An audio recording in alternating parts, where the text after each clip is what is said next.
بسم الله الرحمن الرحيم لا حول ولا قوة إلا بالله العلي العظيم الحمد لله رب العالمين وصلى الله على سيدنا ونبينا أبي القاسم المصطفى محمد وآله الطيبين الطاهرين لا سيما بقية الله في الأراضين أجل الله تعالى فرجه الشريف اللهم أخرجني من ظلمات الوهم وأكرمني بنور الفهم اللهم افتح علينا أبواب رحمتك وانشر علينا خزائن علومك برحمتك يا أرحم الراحمين. Alhamdulillah, we have tawfiq to continue our study of Mafatihul Hayat by Ayatollah Jawadi Amuli Hafadahullah, and we've been talking about social engagements. Today our topic is about how to treat children, and inshallah this discussion will be followed by another discussion about how to treat the youths. And here when we talk about children, we mean not necessarily your own children, we mean children in general. Also, we are not talking about orphans because that is another discussion. So with respect to orphans, we have some additional advice and recommendations. We are talking about children, people who are very young and at early stage of life. So Imam Zainul Abidin alayhi salam about the rights of children says, حق الصغير رحمته في تعليمه والعفو عنه والستر عليه والرفق به والمعونة له. The rights of Saqir, someone who is very young in age, like a child, is to be merciful and kind to him or her when it comes to education. When you want to teach them something, when you want to send them madrasa, school, you should be considering that they are very young, and although there needs to be some discipline, but it should come with gentleness and kindness. The second thing is that you should forgive them because they don't understand that much, and if they make mistakes, then you should forgive them, unless, for example, there is something very serious and major that you need to maybe mention to them. You maybe need some time to question them, and but generally speaking, you should ignore many of their mistakes and let them not feel that they are not loved by you, or sometimes if we criticize them too much, they will lose their confidence. وَالسَّتْرُ عَلَيْهِ. With respect to children, your own children, children of family, children in the community, children in school, one of the things is as-satru alayh. You should provide them with cover. If you have seen a child, for example, has a weakness or a problem or something, you should keep it as a confidential matter. Of course, sometimes for the greater interest of the child, maybe you need to talk to a doctor, maybe you need to talk to the parents, but I'm saying just because you know something about a child doesn't give you the right to share it with other people and say he's not an adult, she's not an adult, they don't mind. No, nothing that would be taken as a negative point in that child. وَالرِّفْقُ بِهِ. And also you should be moderate and considerate with respect to the children. وَالْمَعُونَةُ لَهُ. And help them. Help them by making life manageable. Not that you do everything and they do nothing. Especially when it comes, for example, to say their tasks like homework and other things. You can help them, but help them by building in them confidence, skills, and let them grow their talents, let them feel that they can do something, but you are there to make sure that they would not be overwhelmed.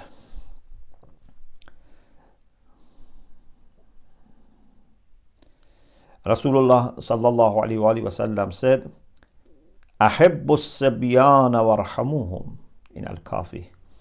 Love children and have mercy on them.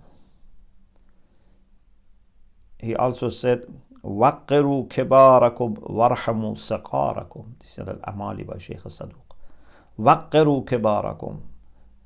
Treat your elderly members of the community, your elderly father, mother, relatives, friends, whoever has spent maybe most of his life and has been living with you for a long period of time, maybe even before you were born, they were there, they were mu'min, they were helping, they were offering services to family, to community, they have been worshipping Allah subhanahu wa ta'ala. So you have to be honoring them. This is one of the topics of this book, of course. But the second part is وَارْحَمُوا سَقَارَكُمْ.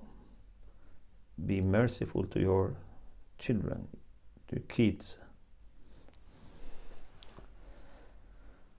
Imam Sadiq alayhi salam says that Musa ibn Imran, Prophet Musa alayhi salam, said to Allah subhanahu wa ta'ala, Ya Rabbi, ayyul a'mal afdalu indak. Oh Allah, my Lord, which actions are more valued by you, more favored by you? Allah replied, Hubbul atfal, fa inni fatartuhum ala tawheedi.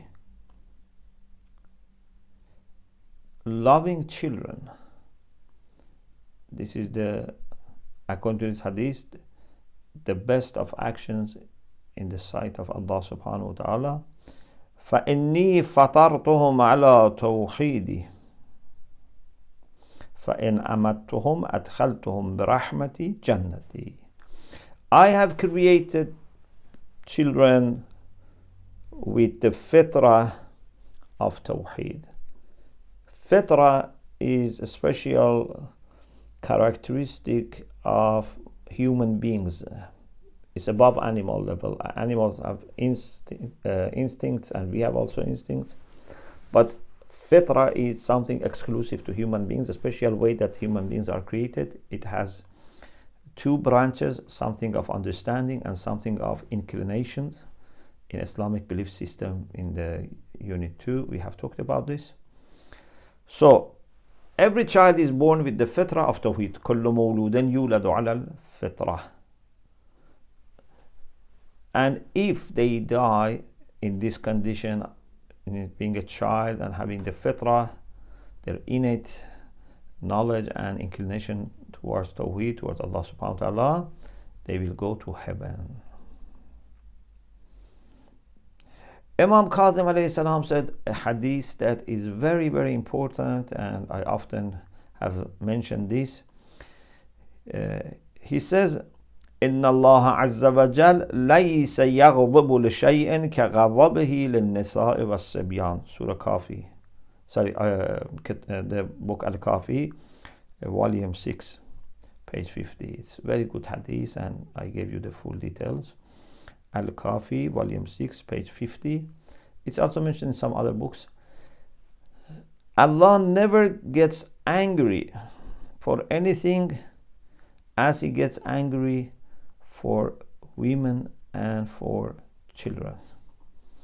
Means if someone does zulm, injustice to a woman or to a child, that's the time that Allah would be most displeased. Of course, when we say ghadab, anger for Allah subhanahu wa ta'ala, it's not a physical, emotional ghadab. Means to do something against the will of Allah subhanahu wa ta'ala. If you act according to the will of Allah subhanahu wa ta'ala, Allah is pleased with you. Means His will and you have correspondence. You comply with His will. Otherwise, you are displeasing Him. You can say, make Him angry, but be careful that this doesn't mean emotional anger. Rasulullah sallallahu alaihi wasallam said, لولا مشايخ الركع وفتيان خشع وصبيان رضع لصب عليكم العذاب صبا. Had it not been that among you there are old people who are in ruku', they bow down before Allah subhanahu wa ta'ala. Either literally they are in ruku' or means that they are obedient to Allah subhanahu wa ta'ala and submissive to Allah subhanahu wa ta'ala. So had it not been that there are old people who are in ruku' or who are obedient, and who are fetyanun khusha', and there are young people who are humble, and they are children who are fostered, sebiano, infants who are fostered. Had it not been because of these three groups of people being among you, لَصُبَّ عَلَيْكُمُ الْعَذَابُ صَبًّا, Azab would pour on you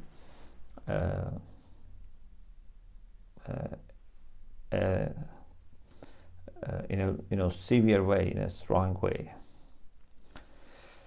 So it shows that children who are very young, because of them Allah has mercy on the whole society, community, because of young people and because of old people.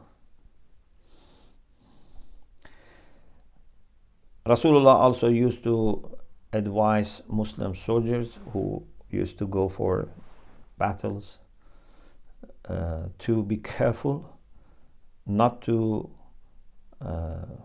fight or kill elderly people, children and women. They were given immunity by Prophet. The next heading is to say salam to children. We should not say because I am older they must say salam to me. You should also offer salam to them. Rasulullah sallallahu alaihi wasallam said there are 5 things that I would not stop till I die, and one of them is at-taslimu ala as-sibyan latakuna sunnatan min ba'di. To say salam to children, I would not stop this so that it becomes a sunnah, a tradition, established tradition for people who come after me. The next heading is to play with children. Even if you are middle-aged or old, if you have a child, you should play with the child. Or for example, if you have a grandchild. Man kana indahu sabiyyun falyatasaba lah. Whoever has a child should treat this child as a child. Means don't be too dry, too formal. Keep your honor and dignity, but try to talk and behave like a child so that the child can relate to you and feel happy and comfortable. The next heading is about the reward for making children happy. Rasulullah sallallahu alaihi wasallam said, "Inna fil jannati daran yuqalu laha darul farah, la yadkhuluha illa man farraha as-sibyan." In heaven there is a house, there is a place which is called Darul Farah, the house of happiness, the house of joy. No one can enter into that place unless he has made children happy in dunya. And there is great reward if you teach children Quran and whatever is going to be useful for their iman, for their well-being, for their akhlaq. Rasulullah sallallahu alaihi wasallam said, "Man rabba saghiran hatta yaqula la ilaha illallah, lam yuhasibhu Allahu azza wa jal." Whoever educates a child till the child says la ilaha illallah. If you are a nursery, Montessori teacher, or at home have very young children, or maybe class 1, so this hadith would be very relevant, that if you teach them even la ilaha illallah, there is so much barakat in this.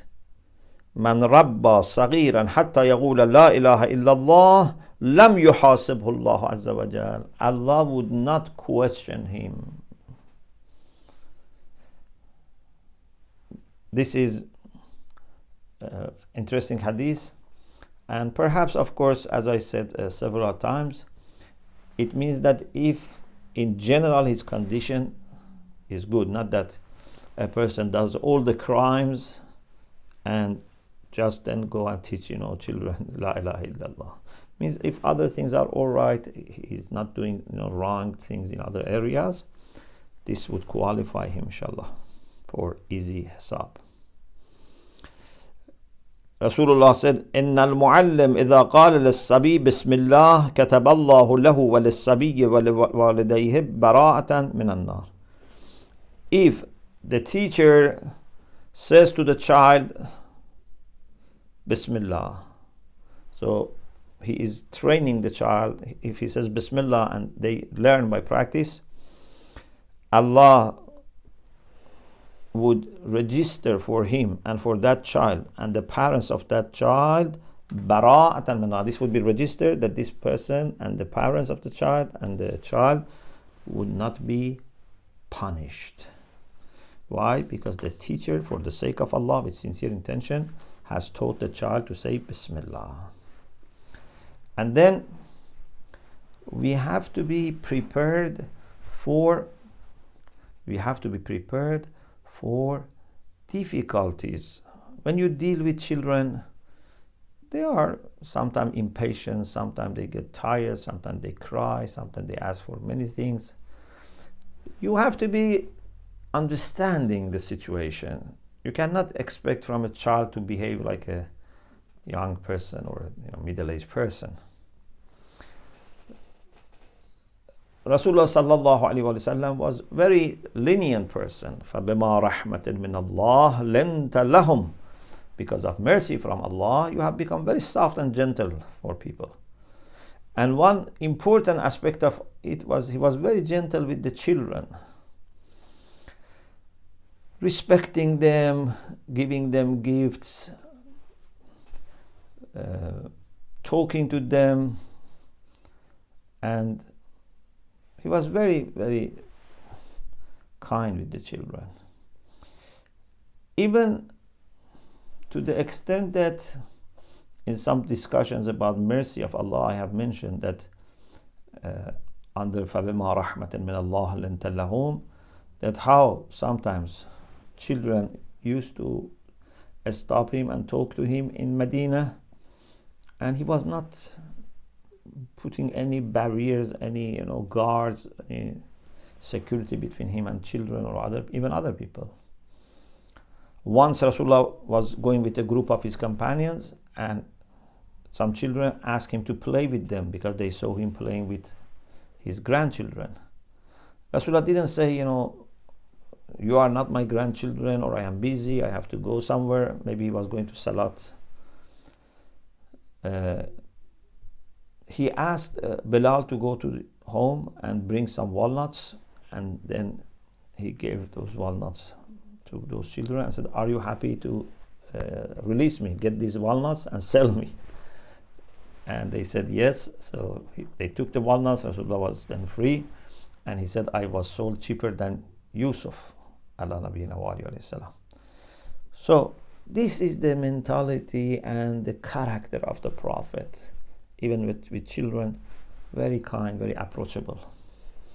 Sometimes parents, for example, father used to take the child, just born child, infants, to Rasulullah to say adhan, for example, and iqama in their ears, to bless them. And then the child was starting urinating on the lap of the Prophet. And father, mother, whoever was there, were very embarrassed. They wanted to quickly take the child, but Rasulullah said, no, don't disturb them. Let them complete what they want to do. And then,